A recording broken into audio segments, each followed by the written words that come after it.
അപ്പോൾ അതേ നമ്മളുടെ ഡോഗ്സിൻ്റെ ദേഹത്തൊക്കെ ഒരുപാട് പേര് നമ്മളോട് മെസ്സേജ് ചോദിക്കുകയാണ്, ടിക്സ്, ഫ്ലിക്സ്, ഇതിനൊക്കെ എന്താണ് സൊല്യൂഷൻ? അതെ, ഒരു സൊല്യൂഷൻ ഞാൻ പറഞ്ഞുതരാം. ഇതാണ് നമ്മൾ ഉപയോഗിക്കുന്ന ഒരു സൊല്യൂഷൻ, ഫിപ്രോണിൽ സ്പ്രേ എന്ന് പറയും. ഇത് പപ്പീസിൻ്റെ ദേഹത്തൊക്കെ അടിക്കാൻ പറ്റിയൊരു നല്ലൊരു അടിപൊളി സാധനമുണ്ട്. അപ്പോൾ ഒന്ന് സ്ക്രീൻഷോട്ട് അടിച്ച് വെച്ചോട്ടാ. ഫിപ്രോണിൽ സ്പ്രേ അത്യാവശ്യം നല്ല റേറ്റ് വരുന്നുണ്ട്, ഏകദേശം 400 ചില്ലാൻ രൂപയോളം വരും. 406 രൂപയാണ് ഇതിൻ്റെ റേറ്റ് വരുന്നത്. അപ്പോൾ ഇതിൻ്റെ നമുക്ക് ഡോസേജൊക്കെ പറയുകയാണെങ്കിൽ 3 ml to 6 ml ഒക്കെ നമുക്ക് പപ്പിക്ക് നമുക്ക് അടിക്കാൻ പറ്റും.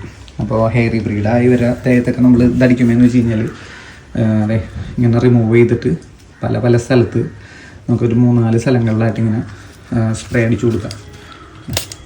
ഇങ്ങനെ അടിച്ചു കഴിഞ്ഞാൽ നമുക്ക് സ്പ്രേ ആയിട്ട് തന്നെ ഉപയോഗിക്കാൻ പറ്റും.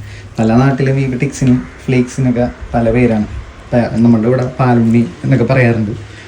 പിന്നെ ചില്ല്, ഡോഗ്സിൻ്റെ ദേഹത്ത് ഇപ്പോൾ ഉണ്ടാവാറുള്ള സംഭവം തന്നെ. നമ്മൾ നന്നായിട്ട് നോക്കിയില്ല എന്നുണ്ടെങ്കിൽ ഇവർ മണ്ണിൽ നമ്മൾ അന്തരീക്ഷത്തിൽ ഉണ്ടാവുന്ന ഒരു സാധനം തന്നെയാണ്.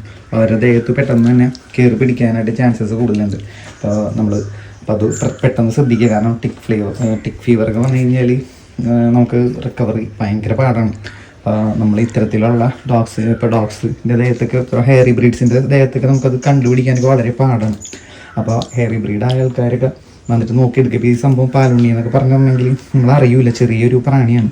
അത് കുറച്ച് ദിവസം ഇരുന്ന് കുടിച്ച് വയറൊക്കെ വീർത്ത് ഇരിക്കുമ്പോഴേക്കും നമ്മൾ കാണാം. അവർ കുറേ ഇങ്ങനെ ബ്ലഡ് കുടിച്ച് ദിവസങ്ങൾ കാണുമ്പോഴേക്കും 1-2 ദിവസങ്ങൾ നമ്മൾ കാണാം. അപ്പോൾ ചിലത് കണ്ണിൻ്റെ അവിടെയൊക്കെ ഉണ്ടാവും, ചെവിയുടെ അവിടെയൊക്കെ പറിച്ചെടുക്കുമ്പോൾ ഭയങ്കര പാടായിരിക്കുള്ളൂ, വിടാനായിട്ട് ഭയങ്കര പാടാണ്. അപ്പോൾ ഇത്തരത്തിൽ സ്പ്രേ ഒക്കെ നമ്മളിപ്പോൾ അടിക്കുകയാണെങ്കിൽ നമുക്ക് പപ്പീസിനൊക്കെ അത് വരാൻ ചാൻസസ് കുറവാണ്. അതുണ്ടെങ്കിൽ മാത്രം അടിച്ചാൽ മതി, വെറുതെ അടിക്കണമെന്നില്ല. പിന്നെ അതേപോലെ നമ്മൾ സ്പോട്ട് ഓൺ അപ്ലൈ ചെയ്യാൻ പറ്റും. സ്പോട്ട് ഓൺ എന്ന് പറഞ്ഞത് നമുക്ക് ഇപ്പോൾ അഡൽട്ട് ഡോഗ്സിനൊക്കെ നമ്മളിവിടെ ഉപയോഗിക്കാറുണ്ട്.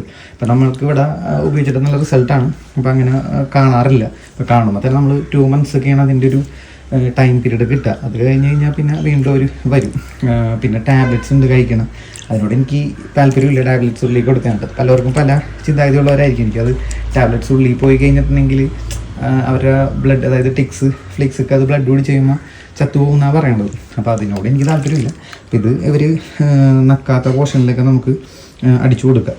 അപ്പോൾ ഒരു പരിധിവരെ ടിക്സ് ഫ്ലിക്കൊക്കെ പരമാവധി പോയിട്ടുണ്ടാവും. അപ്പോൾ എല്ലാവർക്കും ഈ വീഡിയോ ഇഷ്ടപ്പെട്ടു എന്ന് വിചാരിക്കുന്നു. അപ്പോൾ ഇത്തരത്തിൽ വീഡിയോസ് നമ്മൾ ഇനി ചെയ്യുന്നതാണ്. അപ്പോൾ എല്ലാവർക്കും ഇഷ്ടപ്പെട്ടെങ്കിൽ നമ്മളുടെ പേജൊന്ന് ഫോളോ ചെയ്യുക, സപ്പോർട്ട് ചെയ്യാം കേട്ടോ.